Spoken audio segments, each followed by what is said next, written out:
Ya Allah,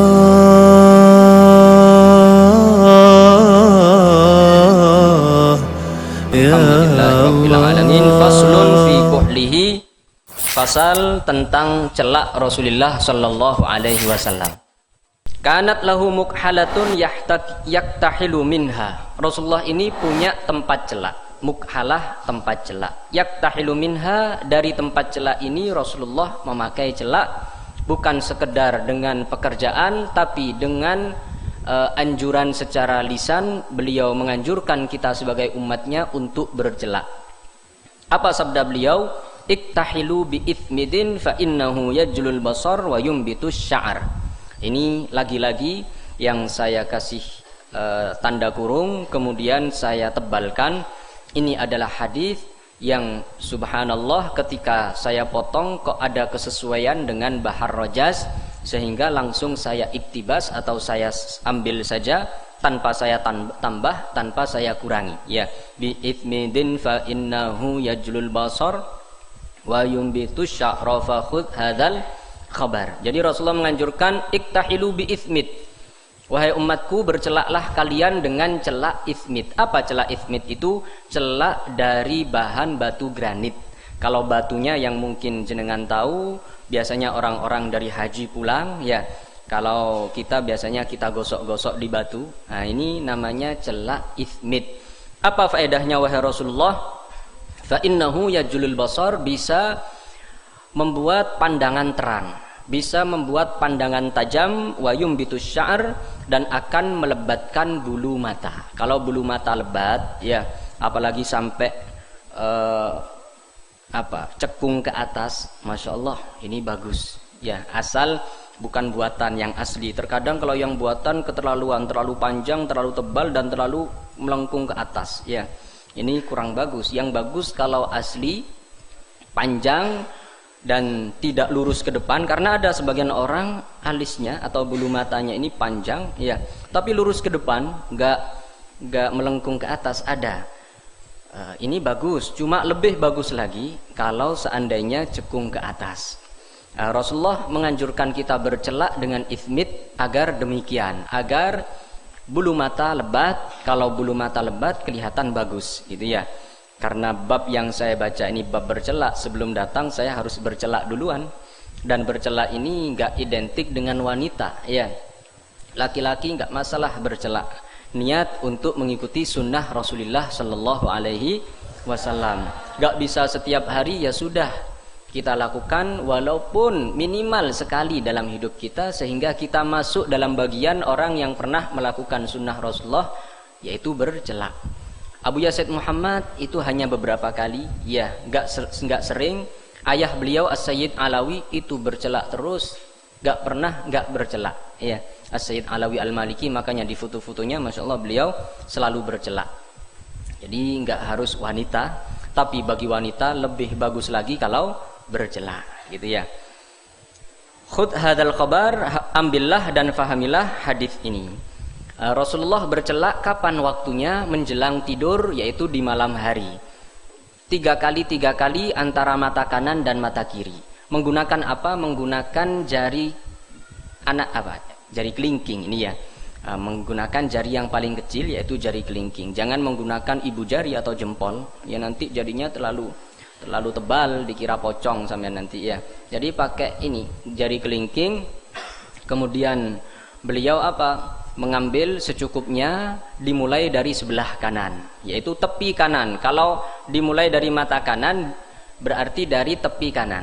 Dan 3 kali olesan, 1, 2, 3. Kemudian beralih ke mata yang sebelah kiri, beliau ngambil lagi dan dimulai dari tepi yang kanan, gitu ya. Berarti tepi yang nempel ke hidung. Itu juga 3 kali dilakukan tiap malam menjelang tidur. Dan dalam perjalanan Rasulullah tidak meninggalkan 5 hal ini, ya ikhwani akhwat. Apa itu? Al-mistu wal midra ma'as siwakilah kadzalikal mir'atu tsummal mukhalah. Masya Allah, 5 hal yang tidak pernah ditinggalkan oleh Rasulullah, baik dalam keadaan di rumah atau dalam keadaan perjalanan.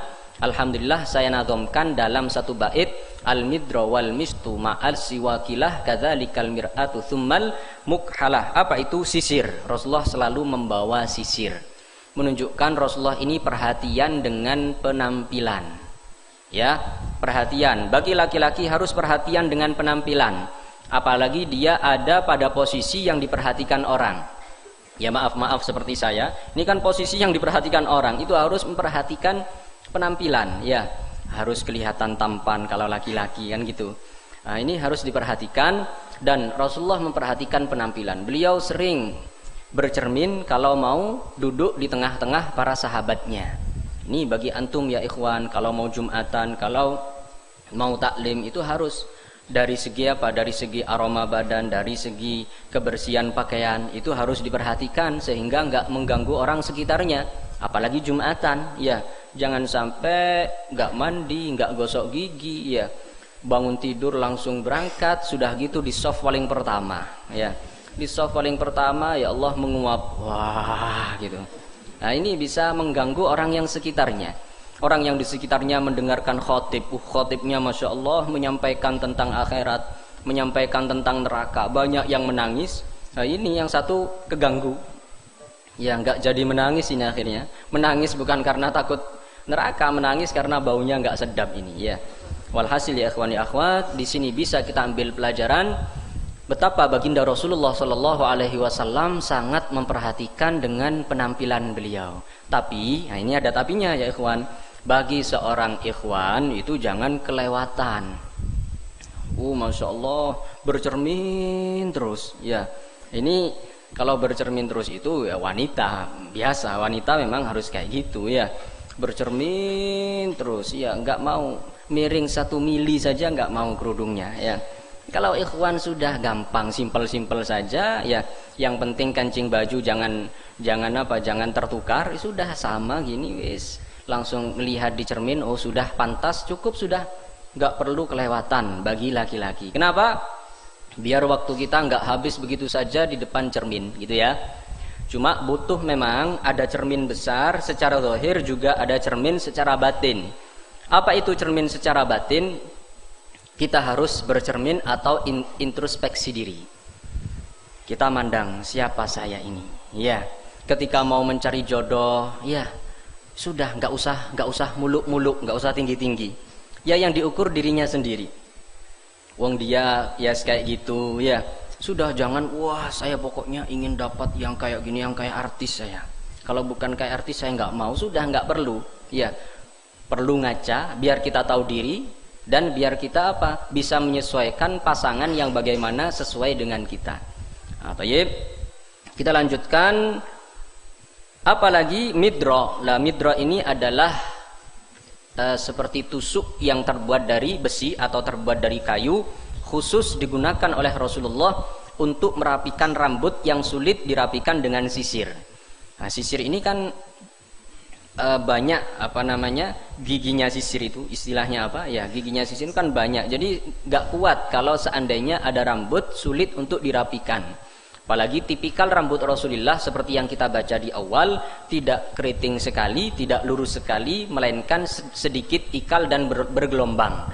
Jadi sering terjadi apa antara rambut itu apa istilahnya sulit untuk disisir, sehingga Rasulullah menggunakan midro ini atau tusuk yang terbuat dari besi. Ada riwayat yang mengatakan terbuat dari kayu. Kemudian ma'as siwak, begitu juga Rasulullah tidak pernah ketinggalan siwak. Apalagi mir'ah, kaca, yaitu kaca cermin, wal mukhalah, tsummal mukhalah, kemudian tempat celak. Nah, ini mahallus syahid atau yang sesuai dengan bab yang kita baca. Masya Allah, di kitab-kitab kemudian dikaitkan bab tentang celak Rasulullah, karena tadi Rasulullah kan bercelak secara pekerjaan. Rasulullah menganjurkan kita bercelak secara lisan. Maka Rasulullah sendiri punya keistimewaan, beliau punya ketajaman dalam memandang. Bukan sekedar ketajaman, tapi beliau juga bisa memandang di kegelapan malam sama seperti memandang di siang hari. Beliau bisa memandang yang di belakang beliau seperti beliau memandang yang di depannya. Sebagian sahabat ketika sholat jamaah ada yang mendahului Rasulullah dalam ruku, ada yang mendahului Rasulullah dalam sujud. Akhirnya oleh Rasulullah ditegur, saya bisa melihat apa yang di belakang saya seperti saya melihat yang di depan saya. Dalam kitab-kitab syarah yang kita baca dan yang kita ingat dari keterangan Abu Yazid Ahmad Al-Maliki, ada dua pendapat ulama dalam hal ini, tapi pendapat yang paling kuat adalah ini adalah kehendak Allah yang dijadikan mukjizat bagi siapa? Bagi nabinya. Bisa juga dijadikan karomah bagi para wali, ketika seorang nabi atau para wali bisa melihat yang di belakangnya meskipun tanpa alat, gitu ya, meskipun tanpa alat. Karena sebagian ulama, sebagian pendapat yang itu kurang kuat, ya, meskipun disampaikan dalam beberapa kitab, diantaranya Syarah Mulla Ali Qari, Syarah Al-Munawi, di sana disebutkan ada yang berpendapat Rasulullah oleh Allah diberi mata belakang. Nah, ini kayaknya kurang bisa diterima, tapi saya hanya sampaikan, jenengan ada di majelis ilmu biar tahu ada pendapat ulama yang demikian, ya. Namun pendapat yang dipilih adalah Allah memberi mukjizat kepada para nabi, memberi mukjizat kepada karomat kepada para wali, gak harus membutuhkan alat. Gak harus ketika nabi bisa melihat yang di belakangnya harus ada mata di belakang kepala Rasulullah sallallahu alaihi wasallam. Hakadha ya ikhwan ya akhwat. Kemudian Rasulullah ini senang melihat hamamun ahmar. Ini isti'arah lagi. Kemarin saya kenalkan tentang majas isti'ari. Apa itu hamamun ahmar? Al-murad bihi at-tufah, yaitu apel yang berwarna merah. Sebelum makan saja, sekedar melihat Rasulullah sudah senang, ya.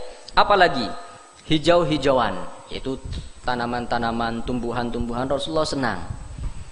Wajaroyanil ma, dan aliran air yang jernih. Misalnya di sekitar kita ada sungai, ada aliran air yang jernih, apalagi Masya Allah air ini mengeluarkan suara yang sangat bagus sekali. Kemudian ada air terjun yang bergemuruh, ya Masya Allah. Ini adalah hal-hal kalau dilihat oleh seseorang bisa menerangkan mata. Makanya dianjurkan orang yang matanya agak kurang terang itu sering-sering melihat hijau-hijauan, sering-sering melihat aliran air. Karena Rasulullah suka melihat hijau-hijauan dan aliran air. Wal utrujah, apa itu utrujah? Jeruk bali. Nah, tadi saya jalan-jalan, ya lupa saya kalau babnya masalah ini. Kalau saya ingat bab yang akan saya baca tentang utrujah, saya beli tadi, ya. Ada di jalan. Saya tadi kan kepingin tahu kota Bondowoso itu apa ada perubahan, ya. Saya kepingin muter-muter, Masya Allah. Saya melihat utrujah tadi. Apa itu? Jeruk bali yang sangat besar, seperti melon kurang lebih. Ya, ikhwan atau akhwat insya Allah tahu. Ini Rasulullah senang, sekedar melihatnya saja senang. Ini namanya utrujah. Dan Rasulullah memperumpamakan orang mukmin yang membaca Al-Quran seperti apa? Utrujah. Apa sabda beliau? Mathalul mu'minil ladzi yaqra'ul Qur'an mathalul utrujah rihuha tayyibun wa ta'muha hulwun. Perumpamaan seorang mukmin yang membaca Al-Quran seperti buah utrujah, baunya wangi, baunya harum, dan rasanya manis. Ini utrujah, ya. Jeruk bali ini Rasulullah sebelum makan saja, sekedar melihat beliau sudah senang.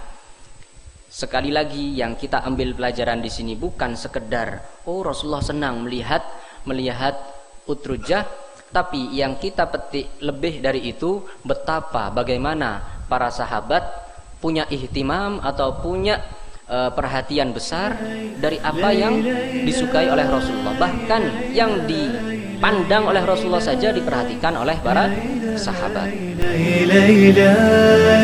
La